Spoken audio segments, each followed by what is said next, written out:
Susamlı balon pişiler ister misiniz? Nar gibi kızarmış demliğin çayları. Oktay'dan geliyor.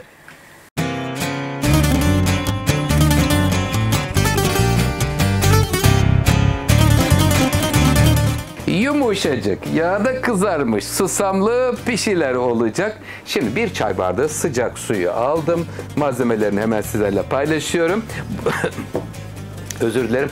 Burada 3 su bardağı unumuz var. 1 tatlı kaşığı şeker, 1 tatlı kaşığı da tuz. Üçlüsü unla birlikte. 1 su bardağı süt, 1 çay bardağı su, 10 gramlık bir paket kuru maya, üzerinde de susam olacak. Sevgimizi veriyoruz. Tuz, şekeri karıştırıyor ve ortasını açıyorum. Açtım. Şimdi buraya önce sütü veriyorum. Bir çay bardağı sıcak su aldım. Neden sıcak su okuyorsa derseniz mayalanmayı hızlandırmak için. Evet, bir çay bardağı sıcak su ile sütü karıştırdıktan sonra bir paket maya geliyor. Eritiyorum. Yumuşacık bir hamur hazırlarım. Lütfen takipte kalın.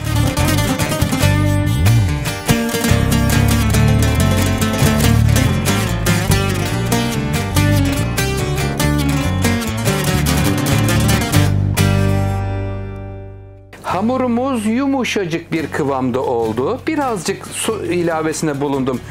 Yine aynı sıcak sudan. Çünkü hamur ne kadar yumuşak olursa bizim işimizi o şekilde kolaylaştıracak. Böyle mayalı, sütlü bir güzel pişi hamuru. Daha önce sizler için YouTube kanalımda farklı pişi tarifleri yapmıştım. Bu seferki de susamlısı olacak. Değişik ve gayet güzel. Şöyle güzel taban kuvvetiyle 2-3 dakika yoğuruyoruz. Ondan sonra hamuru yoğurduğumuz kabın içerisine tekrar alıp üzerini kapatıyorum. Mayalanıyor. Mayalandıktan sonra detaylar geliyor. Lütfen takipte kalın. Oktay Usta'dan pişi tarifi.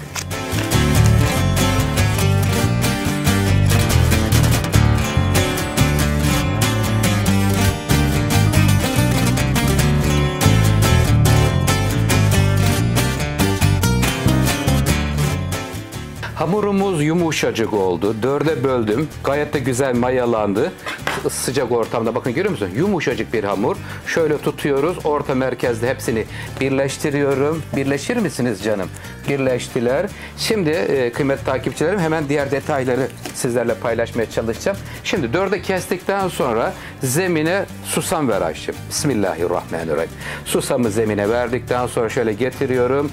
Üzerine de susam veriyorum. Sonra da şöyle çeviriyoruz. Bakın her yerini susam böyle yapışmış olacak bu sayede.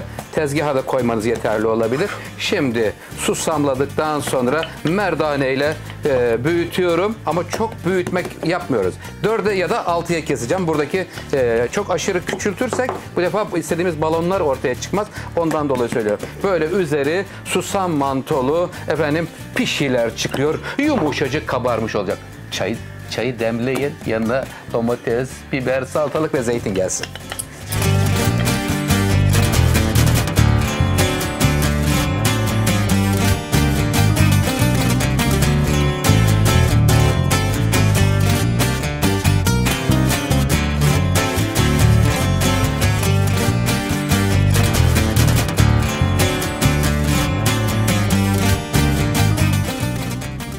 Tatlı tabağı büyüklüğünde açtıktan sonra kıymetli takipçilerim şöyle 6'ya kesiyorum.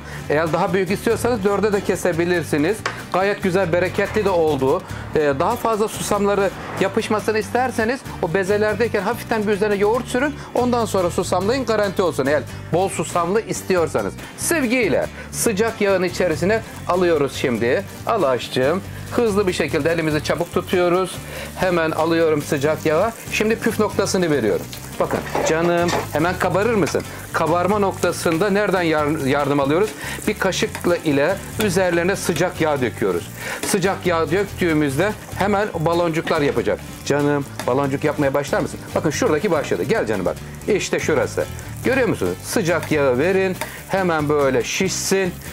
Böyle kabarsın. Çay saatlerinizde, kahvaltıda, 5 çayında, sevdiklerinize siz de böyle güzel, enfes böyle simit tadında bir pişi tarifi hazırlayabilirsiniz. Bakın hemen ters çeviriyorum. Çayı demliyorum ve sunum vakti diyoruz.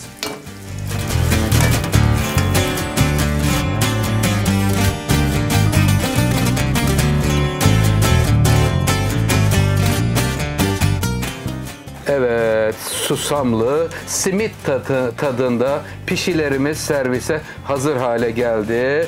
Evet, kıymetli takipçilerim, nasıl buldunuz? Gayet güzel ve bol bereketli oldu. Sizin de sofranızda olacak. Ellerinize sağlık. Afiyet olsun. Hoşça kalın. Sağlık kalın. Demleyin çayları.